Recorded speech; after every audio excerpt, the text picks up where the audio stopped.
Hello everyone. आज हम discuss करने वाले हैं इनडिफरेंस कर्व एनालिसिस के बारे में। तो यहाँ पे हम लोग इनडिफरेंस कर्व के बारे में सारी चीज़ें सीखेंगे, जैसे what is indifference curve, what are the properties of indifference curve, then we will going to study about budget line, जिसे हम प्राइस लाइन भी कहते हैं। एंड आफ्टर प्राइस लाइन हम डिस्कस करने वाले हैं कंज्यूमर इक्विलिब्रियम के बारे में। Consumer equilibrium,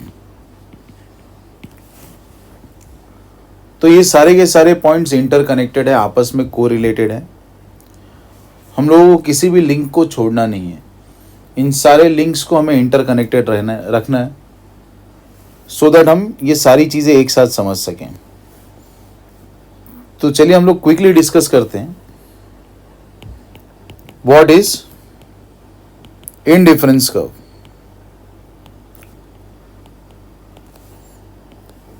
so in simple sense हम कह सकते हैं curve that represents all the possible combinations of two input. Curve that represent all the possible combinations of two commodities. यानी दो अलग अलग कमोडिटी के जितने भी पॉसिबल कॉम्बिनेशंस होते हैं, वो सारे कॉम्बिनेशन हमें जिस कर्व के मदद से देखने को मिलते हैं। अब कैसे कॉम्बिनेशन, वो हमारे दिमाग में क्वेश्चन आता है। तो दो कमोडिटी के हर वो मुमकिन कॉम्बिनेशंस, हर वो पॉसिबल कॉम्बिनेशन जो हमें सेम लेवल ऑफ सेटिस्फैक्शन देने वाले हैं, जो हमें क्या देने वाले हैं, सेम लेवल ऑफ सेटिस्फैक्शन।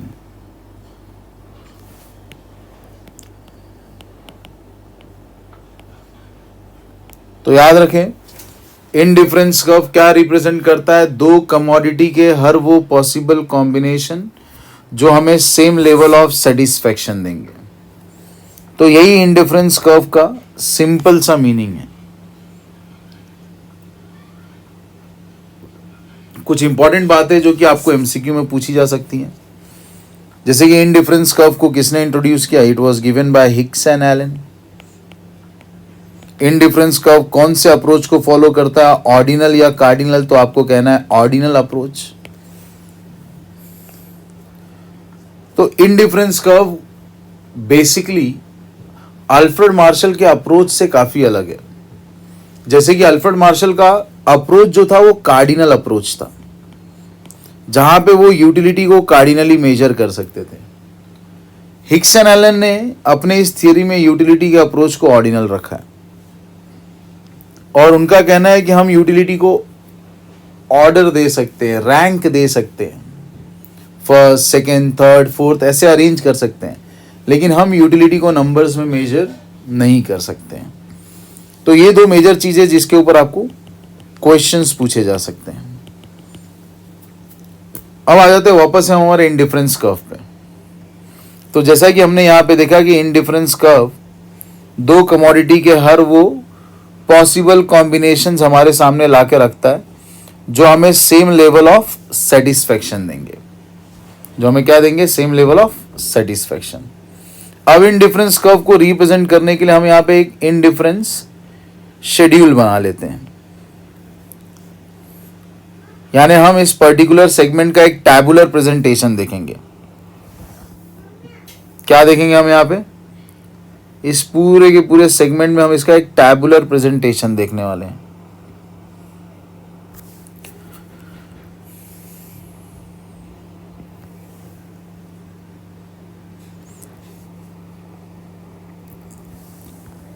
यहां पे हम कुछ कॉम्बिनेशंस ले लेते हैं।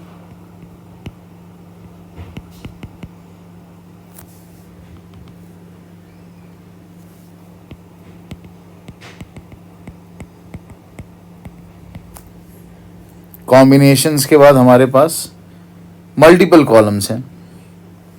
हालांकि हमें इतने ज़्यादा कॉलम बनाने नहीं, हमें 4 कॉलम बनाने हैं, लेकिन यहाँ पे मैं एक और कॉलम रख लेता हूँ अपने लिए, जो आपको मैं बताने में यूटिलाइज कर लूँगा।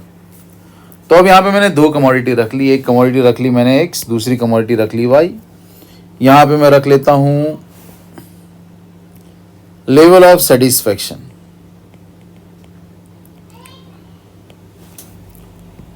और इन अलग अलग कॉम्बिनेशंस के लिए मैं अलग अलग चीज़ें सेट कर दूंगा यहाँ पे।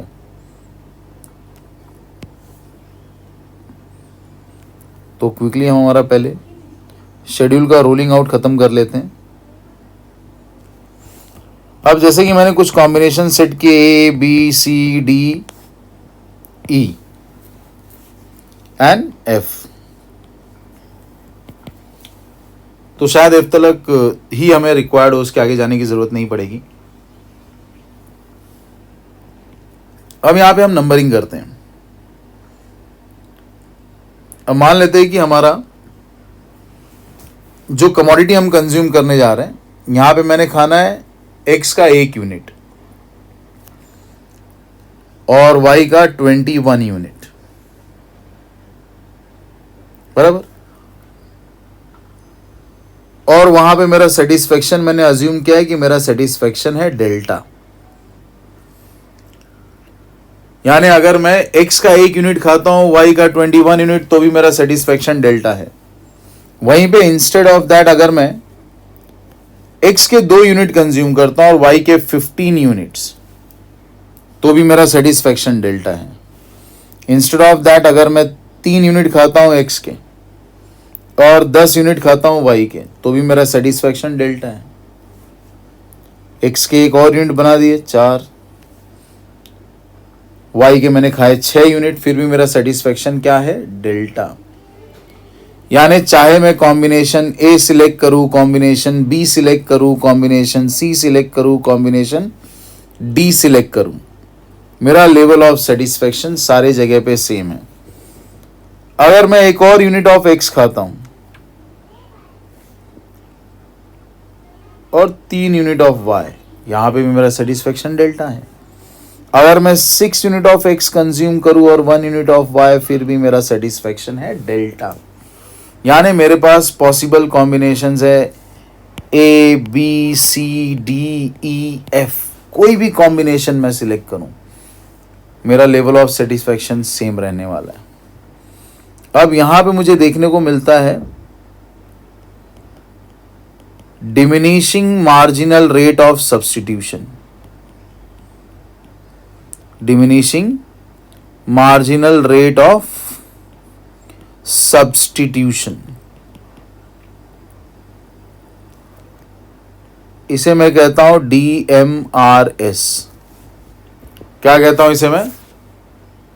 DMRS।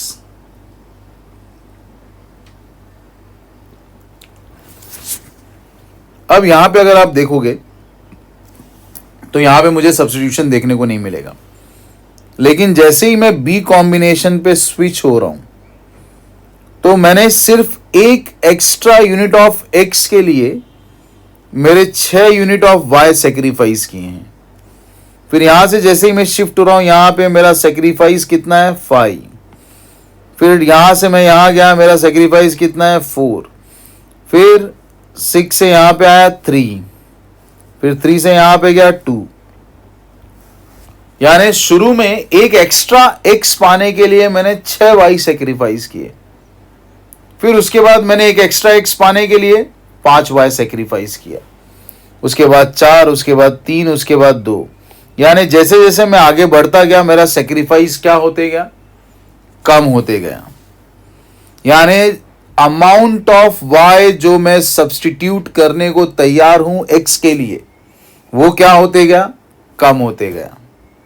तो जब मेरा सब्स्टिट्यूशन कम होते जा रहा है, तो उसे मैं कहता हूं DMRS, यानी कि diminishing marginal rate of substitution.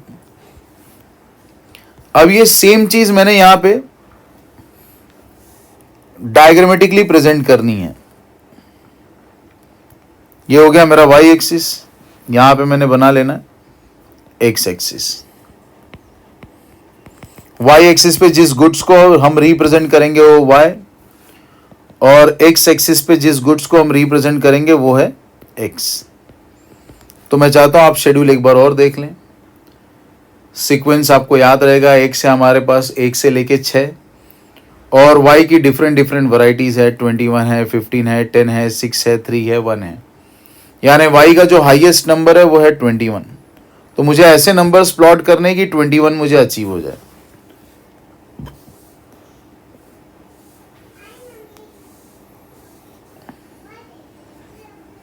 चलो, तो अब हम नंबर्स की प्लॉटिंग करेंगे।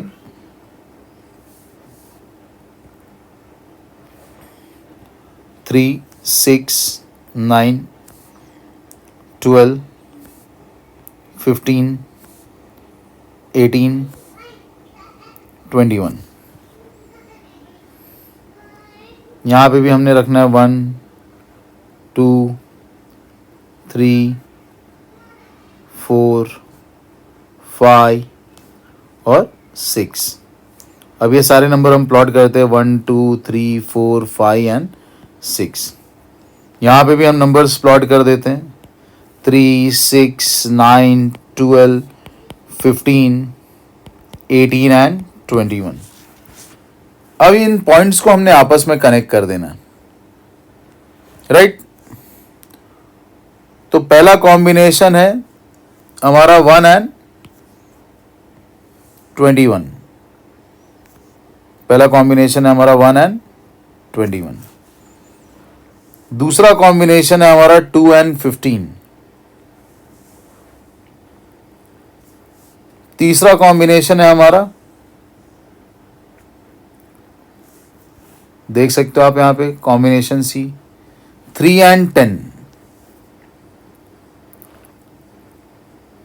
3 एंड 10। तो समवेयर हियर 9 से ज्यादा। फिर हमारा कॉम्बिनेशन क्या है, 4 एंड 6।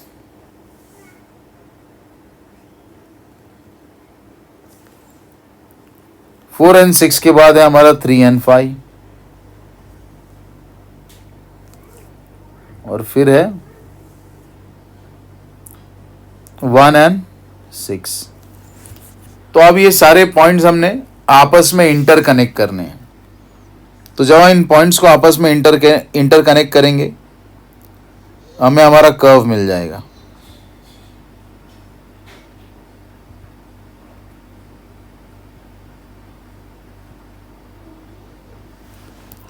सॉरी, तो ये जो आप यहां पे कर्व देख पा रहे हो, ये हमारा इंडिफरेंस कर्व है, जो अलग अलग पॉइंट्स यहां पे रिप्रेजेंट कर रहा है हमारे लिए। A, B, C, D, E and F, वो सारे पॉसिबल कॉम्बिनेशंस हमें यहाँ पे नजर आ रहे हैं। हर एक कॉम्बिनेशन हमें सेम लेवल ऑफ सेटिस्फेक्शन देने वाला है, ना ज़्यादा ना कम। हर एक इनडिफरेंस कर्व पे मेरा लेवल ऑफ सेटिस्फेक्शन क्या रहेगा, सेम रहेगा। तो अब ये आपने देख लिया कि ये हमारा इनडिफरेंस कर्व है और ये हमारा इनडिफरेंस शेड्यूल। अब इस इनडिफरेंस कर्व की हम देखने वाले हैं properties.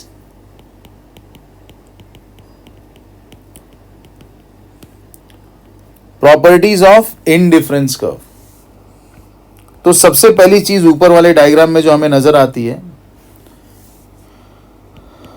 It is downward sloping from left to right. यानी हमारा इंडिफरेंस कर्व क्या हो रहा है, डाउनवर्ड स्लोप हो रहा है फ्रॉम लेफ्ट टू राइट। ये रहा हमारा y एक्सिस और इस तरफ रहा हमारा x एक्सिस। ये रहा हमारा ओरिजिन और मेरा इंडिफरेंस कर्व क्या हो रहा है, डाउनवर्ड स्लोप हो रहा है। This is our downward sloping indifference curve. Okay,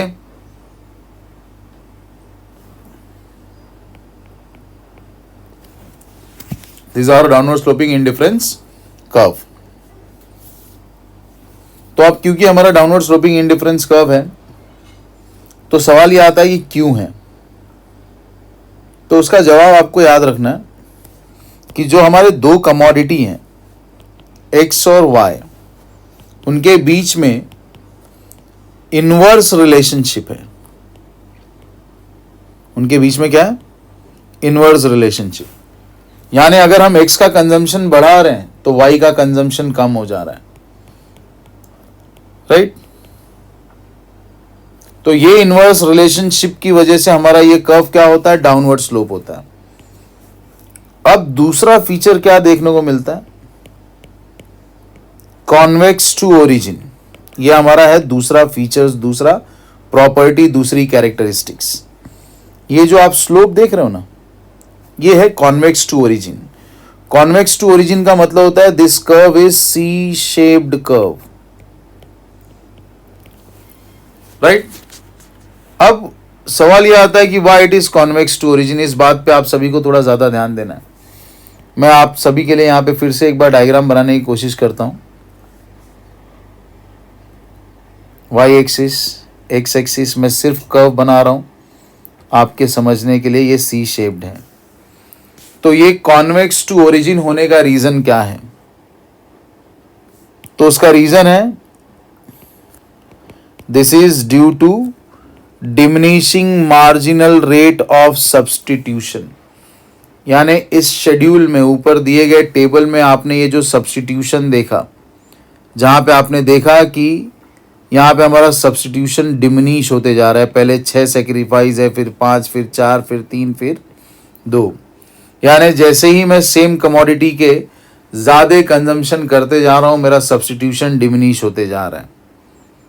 तो diminishing marginal rate of substitution की वजह से ये कर्व का नेचर है कि ये क्या है, कॉन्वेक्स।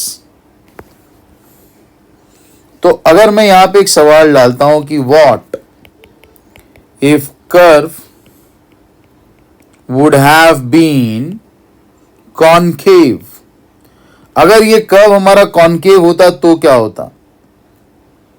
क्वेश्चन वैलिड है कि अगर ये कर्व कॉन्केव होता तो क्या होता। तो अगर ये कर्व कॉन्केव होता और ये होता मेरा इनडिफरेंस कर्व, तो यहां पे मुझे देखने को मिलता increasing marginal rate of substitution. यानी अगर आपका सब्स्टिट्यूशन इंक्रीज हो रहा है तो कर्व रहेगा कॉन्केव। क्या रहेगा, कॉन्केव। अगर डिमिनिश हो रहा है तो कॉन्वेक्स। अब इतना ही नहीं है, फिर अगला सवाल यह आता है what if indifference curve is linear or straight line। यानी अगर मेरा इंडिफरेंस कर्व कुछ ऐसा दिखे, एक स्ट्रेट लाइन मैंने बना दिया और ये स्ट्रेट लाइन मेरा इंडिफरेंस कर्व है, तो यहां पे मैं बोल सकता हूं ड्यू टू कांस्टेंट एमआरएस। यानी जो मेरा मार्जिनल रेट ऑफ सब्स्टिट्यूशन है वो कैसा होगा, तो मेरा मार्जिनल रेट ऑफ सब्स्टिट्यूशन होगा कांस्टेंट।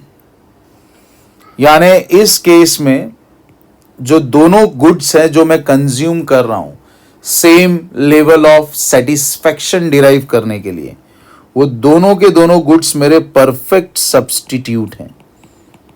क्या है वो, मेरे perfect substitute.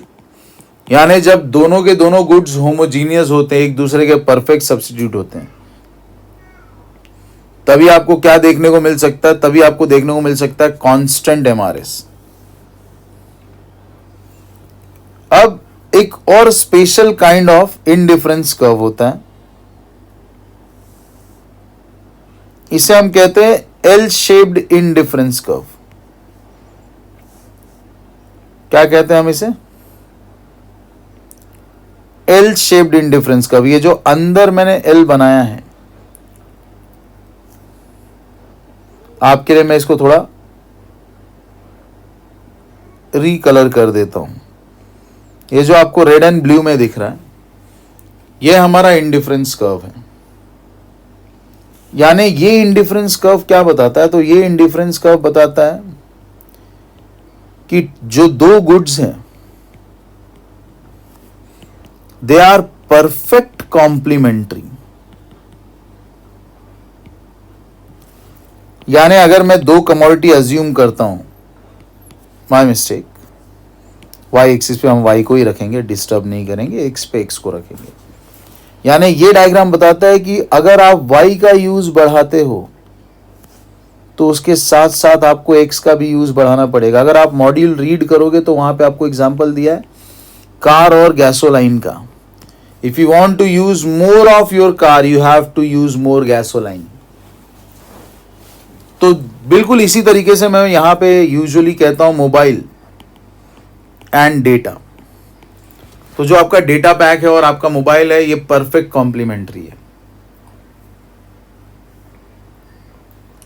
You cannot use one without other. If you want to use more of one, you have to use more of other also. तो जब दो गुड्स एक दूसरे के परफेक्ट कॉम्प्लीमेंट्री होते, एक दूसरे के बगैर नहीं चल सकते हैं। जहां पे एक का डिमांड बढ़ेगा तो दूसरे का भी डिमांड बढ़ेगा।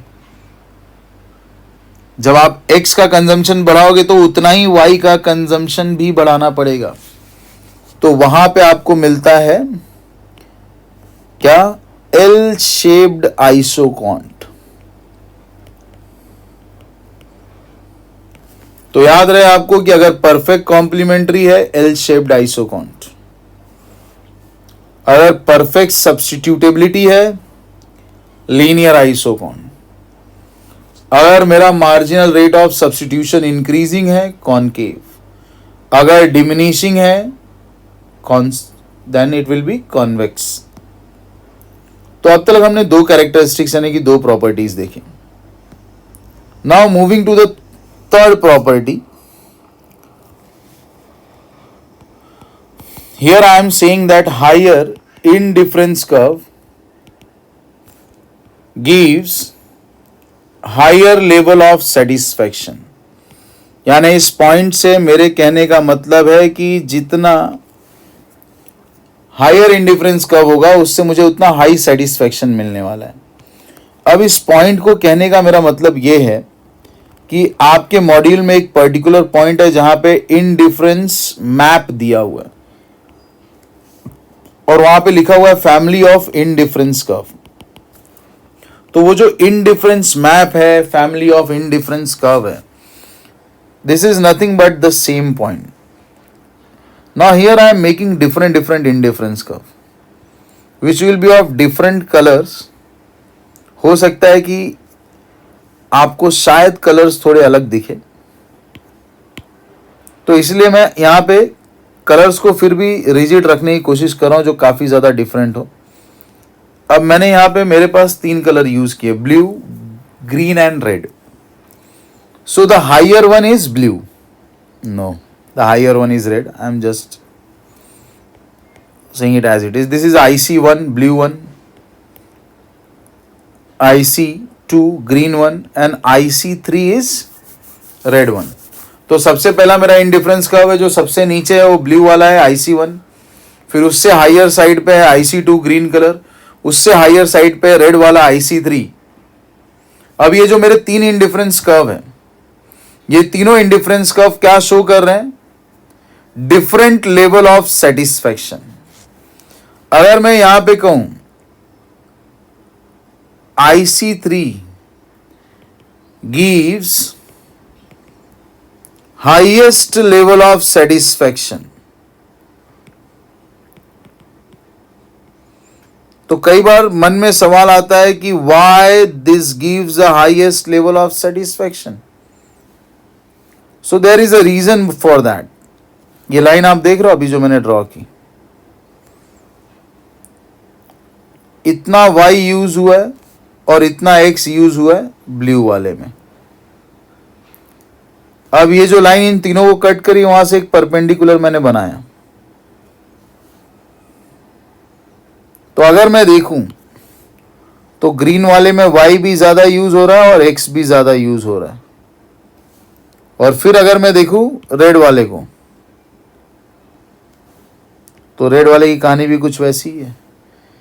It have even more amount of x and more amount of y। तो यही आपका आंसर है। क्या है आपका आंसर? तो आपका आंसर है कि जो सबसे बड़ा इंडिफरेंस कर्व होता है उसमें ज़्यादा क्वांटिटी ऑफ कमोडिटी यूज होता है. So higher indifference curve have more number of both the commodities.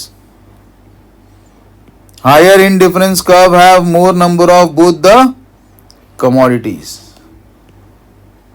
Hence they give high level of satisfaction. इसीलिए जितना आप राइट साइड में शिफ्ट देख रहे हो वो उतना ज्यादा आपको सेटिस्फैक्शन दे रहा है. तो यही हमारा पॉइंट था कि higher indifference curve gives higher level of satisfaction. फिर हम आते हैं पॉइंट नंबर 4 पे. पॉइंट नंबर 4 हम रख लेते हैं कि कोई भी इंडिफरेंस कर्व किसी भी एक्सिस को टच नहीं करेगा.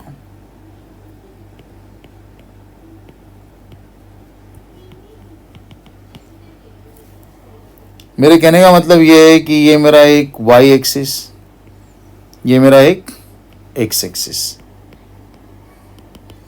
यहां पे ओरिजिन. अब मैं एक कर्व बनाता हूं, इस कर्व को मैं नाम दे देता हूं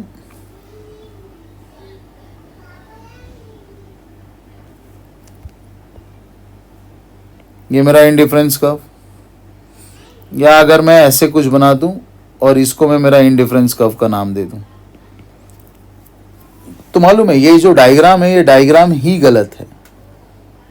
this diagram is wrong in itself. Why it is wrong? ऐसा कैसे बोल दिया आपने कि रॉन्ग है? उसका रीजन है.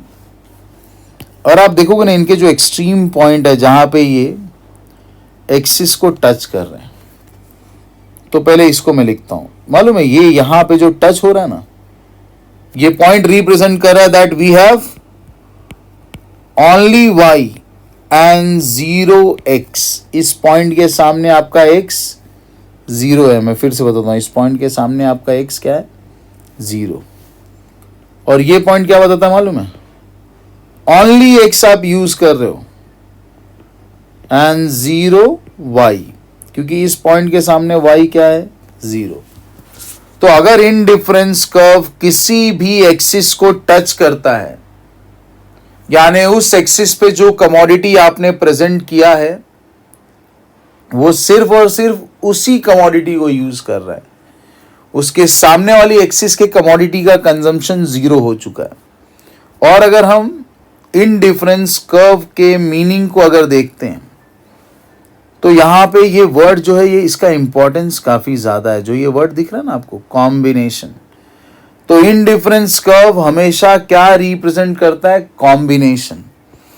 और अगर इंडिफरेंस कर्व किसी भी एक्सिस को टच कर देता है तो जैसे ही इंडिफरेंस कर्व किसी भी एक्सिस को टच करेगा उस पर्टिकुलर पॉइंट पे कॉम्बिनेशन का एग्जिस्ट होना बंद हो जाएगा. उस पॉइंट पे कॉम्बिनेशन का एग्जिस्ट होना क्या हो जाएगा? बंद हो जाएगा. So this is the very simple explanation कि इंडिफरेंस कर्व कभी भी किसी भी एक्सिस को टच नहीं करेगा.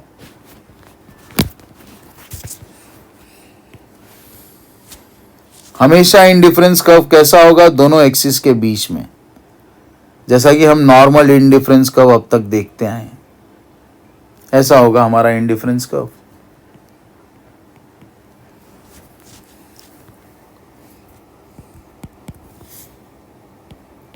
फिर ये हमारी आखिरी कैरेक्टरिस्टिक्स, इंडिफरेंस कर्व. या चलो इसको थोड़ा और बेहतर तरीके से लिखते हैं. Two indifference curve can never intersect each other. Two indifference curve can never intersect each other. दो इंडिफरेंस कर्व कभी भी एक दूसरे को इंटरसेक्ट नहीं कर सकते. वॉट आई मीन टू से, मेरे कहने का मतलब क्या है कि दो इंडिफरेंस कर्व एक दूसरे को कैसे इंटरसेक्ट नहीं कर सकते हैं. तो चलिए डायग्राम बना देते हैं. ये रहा आपका y एक्सिस और यहां पे हमने बना दिया x एक्सिस. ये बीच में आ गया हमारा ओरिजिन. अब यहां पे मैंने एक इंडिफरेंस कर्व बना दिया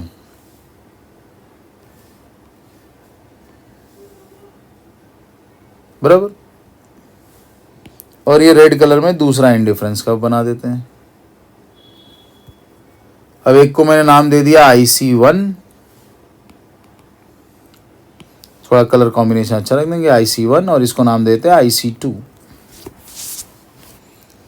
अब हुआ क्या कि अब यहां पे मैं 3 पॉइंट प्लॉट करता हूं। एक पॉइंट IC1 पे जिसको नाम दे देता हूं A, एक पॉइंट IC2 पे जिसको नाम दे देता हूं B, और एक पॉइंट IC1 और 2 जहां पे कट कर रहे उसको C। अब आप हमेशा याद रखो, एक इनडिफरेंस कर्व पे जितने भी आपके पॉइंट्स होते हैं, हर पॉइंट किसी ना किसी कॉम्बिनेशन को रिप्रेजेंट करते हैं। जैसे कि जो मेन इनडिफरेंस कर्व हमने बनाया था, ये हर एक पॉइंट अलग अलग कॉम्बिनेशन रिप्रेजेंट कर रहे थे, लेकिन खास बात ये थी कि हर एक पॉइंट में मेरा लेवल ऑफ सेटिस्फैक्शन क्या था, तो हर एक पर्टिकुलर पॉइंट में मेरा लेवल ऑफ सेटिस्फैक्शन था सेम। हर एक पर्टिकुलर पॉइंट में मेरा लेवल ऑफ सेटिस्फैक्शन क्या था, सेम था। यानी चाहे कोई भी पॉइंट मैंने कंज्यूम किया हो, मुझे ये डेल्टा ही मिल रहा था हर बार, अगर आपको याद होगा तो। यानी अगर मैं पॉइंट ए पे हूं तो भी मुझे उतना ही सेटिस्फैक्शन है, बी पे हूं तो भी उतना ही है। यानी एक इनडिफरेंस कर्व पे मुझे 2 अलग अलग सेटिस्फैक्शन नहीं मिल सकता है। इस इनडिफरेंस कर्व के सारे कॉम्बिनेशन, चाहे वो कॉम्बिनेशन ए हो, चाहे वो बी हो, चाहे वो सी हो, चाहे वो डी हो, चाहे वो ई हो, चाहे वो एफ हो, सारे के सारे कॉम्बिनेशंस मुझे सेम लेवल ऑफ सेटिस्फैक्शन देने वाले। आप समझ रहे हो? अब हमारे इस डायग्राम में क्या हो रहा है, अगर मैं मान लूं इनडिफरेंस कर्व 1 पे मेरा सेटिस्फैक्शन 100 यूटिल्स का है और 2 पे मेरा सेटिस्फैक्शन 200 यूटिल्स का है, तो पॉइंट C एक ऐसा पॉइंट है जो IC1 पे भी और IC2 पे भी है। चलो A का तो क्लियर है, A 1 पे है तो यहां पे मुझे 100 यूटिल्स मिलेगा। B जो है वो 2 पे है तो यहां पे 200 यूटिल्स मिलेगा। तो C पे क्या 150 मिलेगा? ऐसा नहीं हो सकता, ऐसा पॉसिबल ही नहीं है कि यही एक कॉम्बिनेशन मुझे 100 यूटिल भी देगा, यही एक कॉम्बिनेशन मुझे 200 यूटिल भी देगा। यानी रियलिटी में 2 इनडिफरेंस कर्व कभी भी एक दूसरे को इंटरसेक्ट नहीं कर सकते हैं। यानी ये डायग्राम गलत है। 2 इनडिफरेंस कर्व अगर एक दूसरे को इंटरसेक्ट कर देंगे तो ऐसा देखने को मिलेगा कि एक ही पॉइंट पे मुझे 2 अलग अलग सेटिस्फैक्शन देखने को मिल रहा है। That is not possible. तो ये रही हमारी प्रॉपर्टीज ऑफ इनडिफरेंस कर्व।